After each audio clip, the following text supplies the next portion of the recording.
Alright, so I'm back with Kaiser Redo.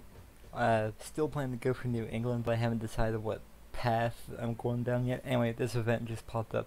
Bennett accuses Liberals of inaction. With the effects of Black Monday still being felt in Canada, R.B. Bennett has taken the offensive and accused Mackenzie King and the Liberals of gross inaction. Not only on the economic management of the country, but on what he suggests is an inevitable war that will determine the fate not only of Canada, but the entire world. Canada, he says, should be pushing hard for the coming war and suggests that if it fails to do so, the Entente shall be caught once again in a weak and indefensible position. Considering the large crowd he attracted at his latest speech in Halifax, there are a large number of Canadians who agree with him. Is that so? Change of popularity of social conservatism by 5%. The 1936 Stanley Cup. Two teams have made it into the 1936 Stanley Cup Finals, the Toronto Maple Leafs making their 6th appearance and the Detroit Red Wings making their 2nd appearance, still hungry to win their first cup. With only a brief interruption to the first game in Detroit with demonstrators by the Socialist Party of America disrupting proceedings outside the stadium, the series has gone off without a hitch and captivated audiences in both countries. Who will take home the cup this year? Come on, Toronto Cup. Toronto has vanquished Detroit in a 4-game series for the Stanley Cup, bringing the Canadian team their 4th victory in the finals. Once again, the kid line of Charlie Conacher, Harvey Busher Jackson, and Joe Premu, I don't know how you pronounce that, has brought the Stanley Cup to Toronto. Oh Canada, our home and native land. King Edward VIII is the first British monarch not to be coronated within the halls of Westminster Abbey. Instead, royal planners held an elaborate ceremony in the Christ Church Cathedral, Ottawa's largest Anglican church.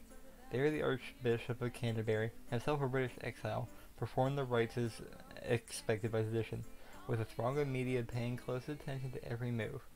Rather than making his first public appearance afterwards on the balcony of Buckingham Palace, King Edward instead appeared on the balcony of Rideau Hall, the official royal residence, where he was greeted by a throng of enthusiastic Canadians. It's official, so our stability goes up by 5%, King Edward VIII can go on tour or take other actions, and his popularity also increases.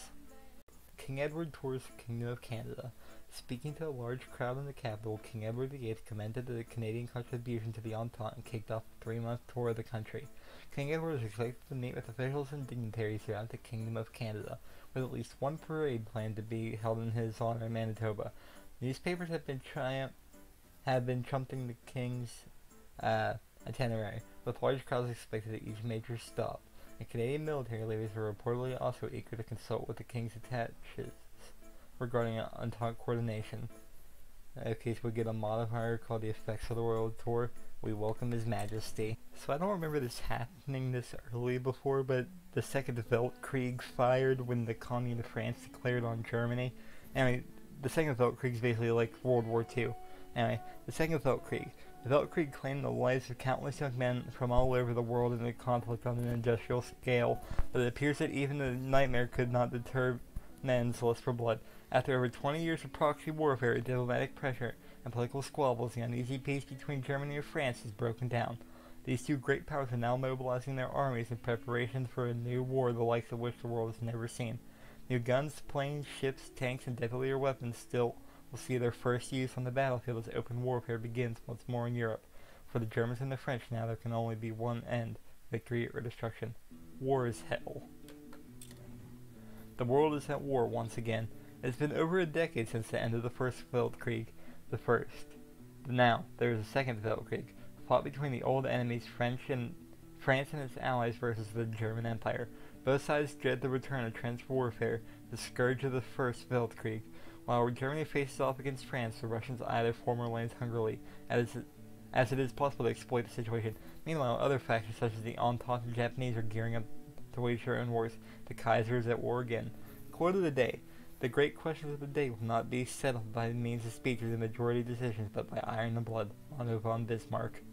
So I was about to go select the next national focus because the old one finished, but then this popped up. The CCF appeals to the unemployed. The recently formed Cooperative Commonwealth Federation Party, led by J.S. Woodsworth, has been making large gains in the polls as Woodsworth speaks to groups of unemployed laborers and factory workers across the country. The party's Democratic Socialist platform has resulted in accusations of it being funded and run by syndicalist sympathizers, but its message of alleviating the suffering of farmers and workers under capitalism has hit a chord even so. Regardless, the popularity seems most concentrated in Western Canada, and the idea It might have a chance of forming a government as remote democratic socialism in the true north. I think I want to go for this national focus next, the status of the Privy Council. The British government in exile has acted on emergency power since the country's downfall, wielding power only through its status as a King's Privy Council. It's been over a decade, however, and there are many who feel that the time has come for a change. When it's done, we'll get the event status of the Privy Council. America demands war debts. It came as a surprise that the Canadian government, by the ambassador from the United States, has demanded that the Canadian government immediately begin repaying the war debts incurred by the British Empire during the Felt Creek. While the Americans are gripped in an economic crisis, one Canada has, to an extent, avoided. They must know the Canadians can never repay the debt, not all at once, at least. Though the old United Kingdom was on its way to repayment, there was a tacit agreement after the British Revolution that the debts wouldn't continue to be repaid until the home islands were recaptured. For the Americans to demand it now, they must either be desperate or must be catering to the more warlike and isolationist elements in their government. Whatever the reason, we cannot do as they demand, so they gain an outraged opinion of us, and they get the event that we refused. Okay. The Moyne Commission returns. The Moyne Commission has officially returned today, and the news is not especially pleasant. We have received reports of what they refer to as slavery in a different form, with the plantation economy still being the main form of development within the islands. Among this, there are many other problems like United Fruit Company promoted prostitution in Jamaica, classifying Guyana between Indo and Afro-Guyanese, oil spilling in Trinidad and Tobago. Walter Guinness himself stated that this generation is suffering from a century of neglect from the Empire, and they expect the West Indies government to handle the problem immediately. Needless to say, many Canadians are disgusted by the happenings in the West Indies. Those who they see are very similar to them in ways. It has left a stain on the imperial family, and the current government, one that the West Indies will hopefully erase soon for us. Jesus, that took a turn I wasn't expecting. Anyway, how could it have been so bad if we lose 40 political power?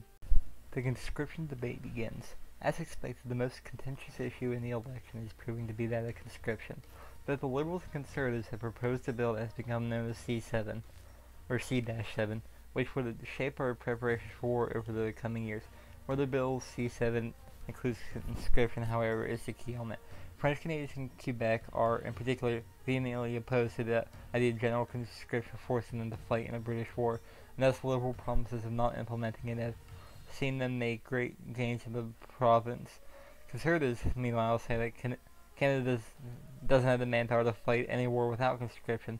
The war, when it comes, means conscription sooner or later, and they say, for all our sakes, it should be sooner. This could get ugly. So we lose 3% stability. We gain national spirit divided nation, which is costing us more political power. I want to go see if it has a description to it. If this loads. Okay. Divided nation. The nation is split between the conservatives and the British exiles on one side, hoping to force the empire into preparing for a war in Europe, and Mackenzie King's liberals on the other side, putting Canada's sovereignty first and unwilling it to commit the country to a disastrous war. It is hoped that the coming election will decide the issue once and for all. Status of the Privy Council. The British government in exile has operated on emergency powers for the last 10 years, existing without elections and unable to exercise legal influence outside of their status as a King's Privy Council. Recently, however, there have been indications that Prime Minister Austen Chamberlain's time is up. Many exiles see him as partly responsible for the loss of the home isles, and have been urging King Edward to replace him. We could push the king to appoint a more moderate candidate, however, someone more likely to work with the Canadian government.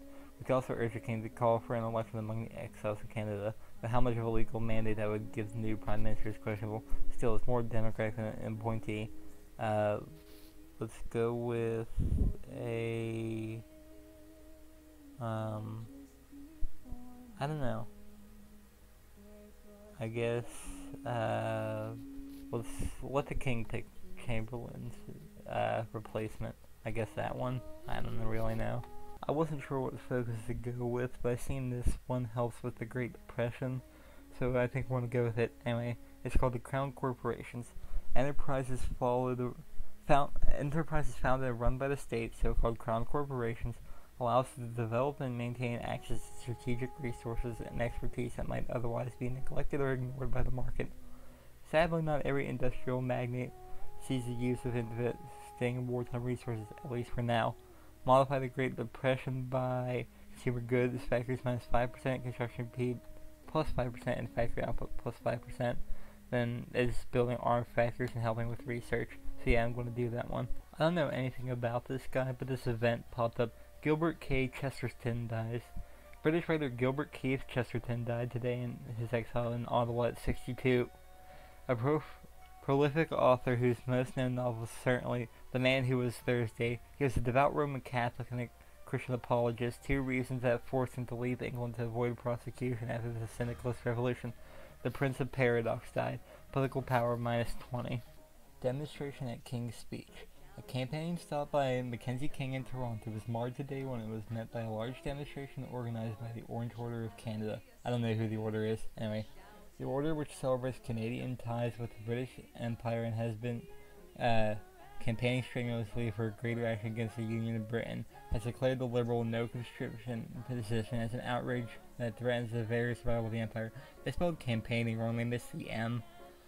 The raucous chanting and shouting prevented King from continuing the speech, and altercations between Liberal supporters and the Orange Order almost ended up in a riot before the police were finally called to intervene. They shouldn't have been there, which removes the ability or increases market liberalism. Or, I don't know, they were kinda unprovoked, I guess. I don't know. I guess we'll go with unprovoked. They were fairly unprovoked. West Indies requests gun shipment. The government of the West Indies has requested 1,000 rifles from the Great War as a means to raise their army. As of now, the West Indies has trouble gaining a considerable force due to limited training in their army and lack of gun production. So a help in this matter would be greatly appreciated. So a course will help, which gives them 1,000 guns, or we need these for homecoming, which I'm not planning to do anytime soon, so of course will help. White Sun over China. It has been more than 2 months since the League of 8 provinces ceased to exist and war broke out on the shores of the Yangtze River. I don't know how to pronounce Chinese things, so forgive me for butchering these. With chaos reigning in eastern China, reliable news had been harder to obtain than ever before. Despite the censorship implemented by the warlords and the King government, a young journalist made his way with cleverness and courage through the war-torn lands of the former league to the south, to the mountains of the Fujian base area of the Kuomintang. Edgar Snow, who came to Shanghai in 1928 from the U.S., works for an English newspaper in the city. His bravery to cross the front lines and open sympathy to the cause of the KMT has opened his way to interview the leadership of the uprising. Today's hastily printed book, White Sun Over China, hit the stores and found great interest with Western readership. Despite the talks with his interview partners, he paints a vivid picture of his life in the KMT-controlled parts of China. Different from warlord rule, but not without strife, his stories, while clearly picking a side, still invoke sympathy for the KMT struggle all over the world, especially in the leftist circles. Quite an adventure. A march against conscription. A giant march against Bill C-7 and the prospect of national conscription has taken place in both Montreal and Quebec City, with smaller marches taking place in Ottawa and Vancouver. Opposition to conscription is beginning to hit ahead, with many of the signs in the marches declaring "Exiles get out" and "No war for Canada," neither English or French. Members of the Conservative Party have openly suggested the marches are being organized by the Union of Britain in order to destabilize the Entente. The Mackenzie King and the Liberals have treated them seriously and doubled down on the party's opposition to widespread conscription. Goodness. The previous national focus completed, so I'm going for this one next to create the ISAC. A number of university presidents and scientific leaders meeting in Toronto have called for the formation of a new organization to coordinate research among the member states of the Entente.